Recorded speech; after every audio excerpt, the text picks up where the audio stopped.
Why this கொலவெறி கொலவெறி கொலவெறிடி. அங்க பாருங்க பாட்டேம்மா கை தட்டுறாங்க. Hey, why this கொலவெறி கொலவெறி கொலவெறிடி. நடுவர்களே, இந்த பாட்டு நிறைய பேர் இதுல தமிழ் இல்லையே, தமிழுக்கு எங்க இருக்குமோ அங்க எங்க பாட்டுல இருக்கும். ஆங்கிலம் எங்க தேவைப்படுமோ அப்ப அது தமிழோடு சேரும். இல்ல ஆங்கிலம் மட்டும் தேவையா, ஆங்கிலம் மட்டும் இருக்கும். இசையை கடத்தும். ஒன்னேன்னு சொல்றேன், பழையன கழிதலும் புதியன புகுதலும். இசை மாறாது, இசை வடிவம் மாறிக்கொண்டேதான் இருக்கும். அப்பதான் இசை இன்னைக்கு இருக்கிற இளைய தலைமுறைகிட்ட போய் சேரும்.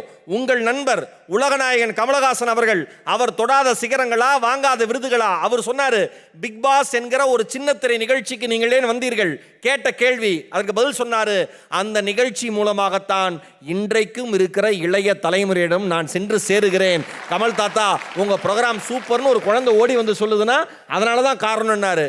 அதே கமலஹாசன் அவர்கள் சொன்னாரு, நாளை விஞ்ஞான வளர்ச்சியில் மோதிரத்திற்குள் சினிமா வந்தாலும் அதிலும் நான் நடித்துக் கொண்டிருப்பேன், வடிவத்தை மாற்றிக்கொள்வேன்.